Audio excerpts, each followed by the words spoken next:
Good morning, students. In our last video we started with chapter compound interest, and you have got the introduction of compound interest as well as simple interest.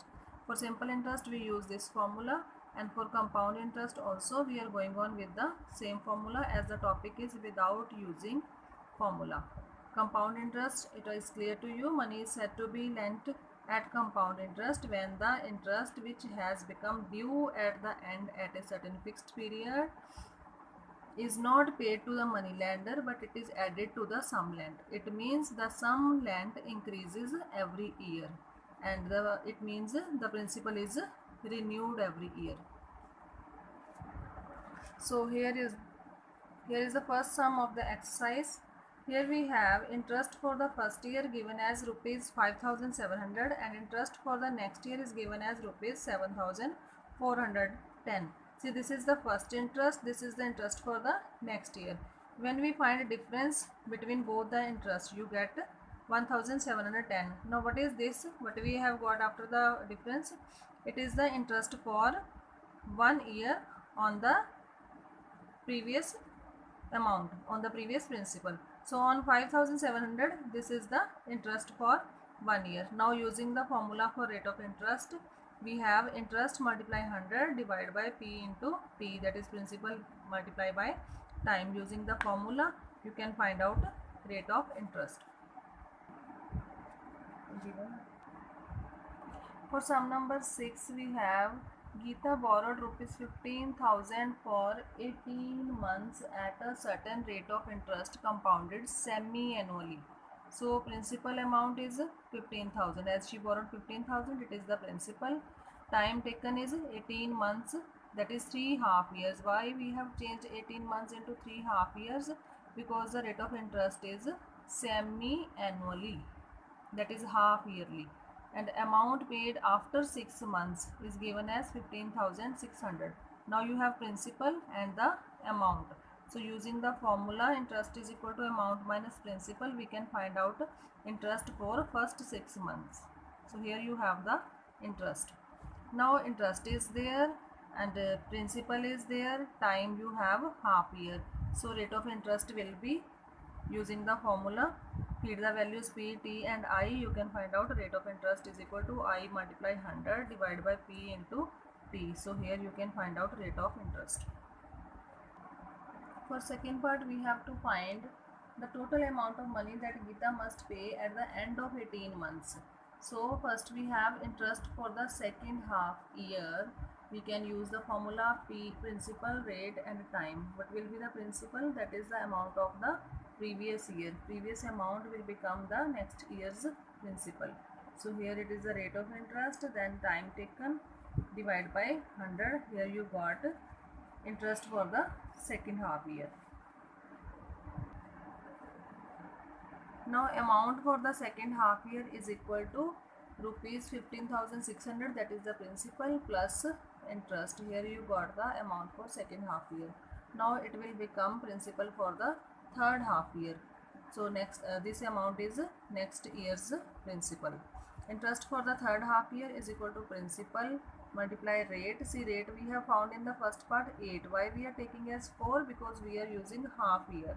Here we have taken 1 year, so we have taken half of the rate, that is half of 8 is taken as 4. Now simplifying it, you get the interest for the third half year. Now amount for third half year is equal to principal plus interest. So this is the final amount after third half year, that is your answer. Dear students, now we are going with this exercise 2D. Here is sum number 2. In sum number 2, it is given the value of a machine depreciated by 10% per year during the first 2 years and 15% per year during the third year. Express the total depreciation of the machine. We have to find total depreciation of the machine. Let the value of machine is equal to rupees 100 in the beginning. We have taken the initial value of the machine as rupees 100. So in the first year, rate of depreciation is 10%. Means the value of machine at the end of first year will be 100 minus 10% of 100. 100 minus 10% of 100. That is 100 minus 10, you got rupees 90. Now rate of depreciation for second year is again 10%, means now value of machine at end of the second year will be rupees 90, that is its amount now rupees 90 minus 10% of 90. So here you got rupees 81. Now rate of depreciation for third year is changed, it is 15%.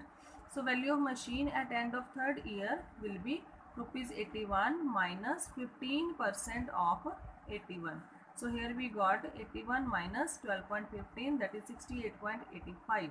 Now total depreciation is rupees 100 minus rupees 68.85, that is 31.15.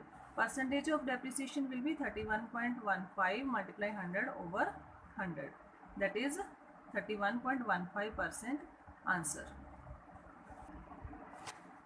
So dear students, next we are going with sum number 6 of 2D.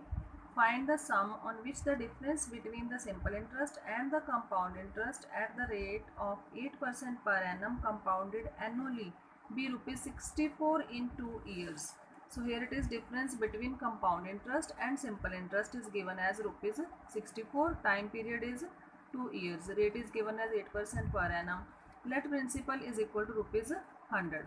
Therefore interest for first year using the simple interest formula, PRT over 100, principal is 100, rate is 8, time we are taking 1 year. So here we got interest for the first year is rupees 8. It means amount after 1 year will be principal plus interest for the first year. Here it is rupees 108 amount after 1 year. So this amount will become principal for the second year. Principal for the second year is now amount of first year. Interest for second year will be principal multiply rate of interest, then again time period 1, because we are finding only for second year, so take time 1, and here you got rupees 8.64 as interest for second year. So total compound interest will be first year's compound interest plus second year's compound interest. Here you got rupees 16.64. Now simple interest for 2 years will be principal multiply rate multiply time, that is 2 years.